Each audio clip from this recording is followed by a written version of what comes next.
നമസ്കാരം, കലാകൗമുദി ഓൺലൈനിലേക്ക് സ്വാഗതം. വരുന്ന നിയമസഭാ തെരഞ്ഞെടുപ്പിൽ മത്സരിക്കണമെന്നാണ് ചെന്താരകം പി ജയരാജൻ്റെ ആഗ്രഹം. എന്നാൽ ജയരാജൻ മത്സരിക്കേണ്ട എന്ന ഉറച്ച നിലപാടിൽ നിൽക്കുകയാണ് പിണറായി വിജയൻ.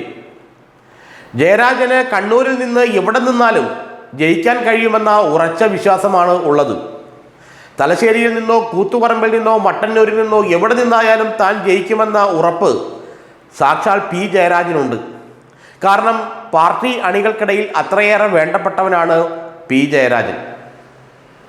എന്നാൽ ജയരാജനെ ഒരു കാരണവശാലും മത്സരിപ്പിക്കേണ്ട എന്ന നിലപാടാണ് പിണറായി വിജയൻ കൈക്കൊണ്ടിരിക്കുന്നതെന്നാണ് മനസ്സിലാക്കാൻ കഴിയുന്നത്. ഒരു തവണ മാത്രമേ ജയരാജൻ ഇതുവരെ MLA ആയിട്ടുള്ളൂ. അത് 2001-ലാണ്. അതിനുശേഷം അദ്ദേഹം നിയമസഭയിലേക്ക് മത്സരിച്ചിട്ടുമില്ല. ഇത്തവണ തനിക്ക് മത്സരിക്കാനുള്ള അനുമതി നൽകണമെന്നും സീറ്റ് നൽകണമെന്നുമാണ് ജയരാജൻ ആവശ്യപ്പെടുന്നത്. പി ജയരാജനെ മത്സരിപ്പിക്കേണ്ടെന്നും മത്സരിപ്പിച്ചാൽ അത് മറ്റ് പ്രദേശങ്ങളിൽ തിരിച്ചടി ഉണ്ടാക്കുമെന്നുമാണ് പിണറായി വിജയൻ പറയുന്നത്. അതുകൊണ്ട് തന്നെ ജയരാജന് സീറ്റ് നൽകാനുള്ള യാതൊരു സാധ്യതയും ഇല്ല. കണ്ണൂരിൽ ജയരാജനെ വെട്ടിയൊതുക്കി മൂലക്കിട്ടിരിക്കുകയാണ് പിണറായി എന്ന് എല്ലാവർക്കും അറിയാം.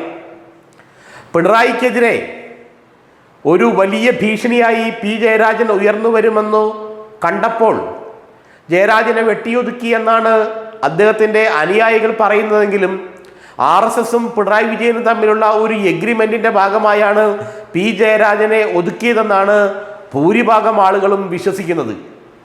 പി ജയരാജനെ ഒരു കാരണവശാലും കണ്ണൂരിൽ തലവെക്കാൻ അനുവദിക്കരുതെന്നും തലപൊക്കിയാൽ ഞങ്ങളുടെ സ്വഭാവം മാറുമെന്നും RSS നേതൃത്വം പിണറായിയെ അറിയിച്ചത്രേ.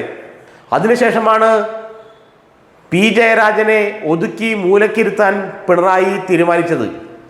കാരണം ആദ്യത്തെ പിണറായി സർക്കാരിൻ്റെ കാലത്ത് 2017-ൽ RSS നേതാക്കളും പിണറായിയും തമ്മിൽ നടന്ന സമാധാന ചർച്ചകൾക്ക് ശേഷം ഏതാണ്ട് 24 മണിക്കൂർ കഴിയുന്നതിന് മുമ്പ് തന്നെ കണ്ണൂരിൽ ഒരു RSS പ്രവർത്തകൻ കൊല്ലപ്പെട്ടിരുന്നു.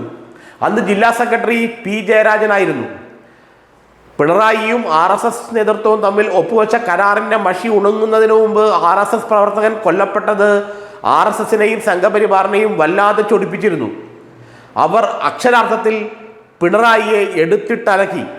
ഇതോടുകൂടിയാണ് പിണറായിയുടെ പിടിവിട്ടത്. ഇനി പി ജയരാജനെ പാർട്ടിയിൽ വച്ചു വാഴിക്കില്ല എന്ന് പിണറായി തീരുമാനിച്ചു. പിണറായി ഒന്നും തീരുമാനിച്ചാൽ ഒന്നും നടക്കില്ല, കണ്ണൂരിൽ ഞാൻ തന്നെ തീരുമാനിക്കുമെന്നുള്ള സന്ദേശം നൽകാനായിരുന്നു പി ജയരാജൻ ഈ സംഭവത്തിലൂടെ ശ്രമിച്ചതെന്ന് എല്ലാവർക്കും അറിയാം. ഇതോടുകൂടി 2019 തെരഞ്ഞെടുപ്പിൽ പി ജയരാജനെ കണ്ണൂർ ജില്ലാ സെക്രട്ടറി സ്ഥാനത്ത് മാറ്റി വടകരയിൽ മത്സരിക്കാൻ വിടുകയും അവിടെ അദ്ദേഹം തോൽക്കുകയും ചെയ്തു. അതോടുകൂടി ജയരാജൻ ഏറെക്കുറെ രാഷ്ട്രീയത്തിൽ നിന്നും ഔട്ടായതാണ്. എന്നാൽ ഈ 2026 നടക്കുന്ന തെരഞ്ഞെടുപ്പിൽ തന്നെ സ്ഥാനാർത്ഥിയാക്കണമെന്നാണ് പി ജയരാജൻ ഇപ്പോൾ സംസ്ഥാന നേതൃത്വത്തോട് MP ഗോവിന്ദനോടും പിണറായി വിജയനോടും ആവശ്യപ്പെട്ടിരിക്കുന്നത്. എന്നാൽ ഒരു കാരണവശാലും പി ജയരാജനെ സ്ഥാനാർത്ഥിയാക്കി ഇനിയും പുലിവാലി പിടിക്കാൻ താല്പര്യമില്ലെന്നുള്ള ഒരു മറുപടിയാണ്, അല്ലെങ്കിൽ അത്തരത്തിലുള്ള നിലപാടാണ് പിണറായിയും ഗോവിന്ദൻ മാഷും കൈക്കൊണ്ടിരിക്കുന്നത്.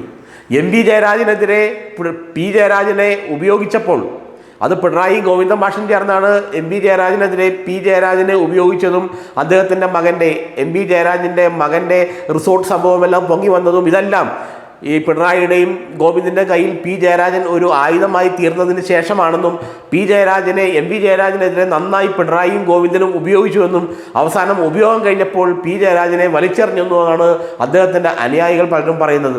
ഏതായാലും ഒരു കാര്യം ഉറപ്പാണ്, പി ജയരാജൻ എത്ര ശക്തിയായി ആവശ്യപ്പെട്ടാലും വരുന്ന തെരഞ്ഞെടുപ്പിൽ അദ്ദേഹത്തിന് മത്സരിക്കാൻ സീറ്റ് പിണറായി നൽകില്ല.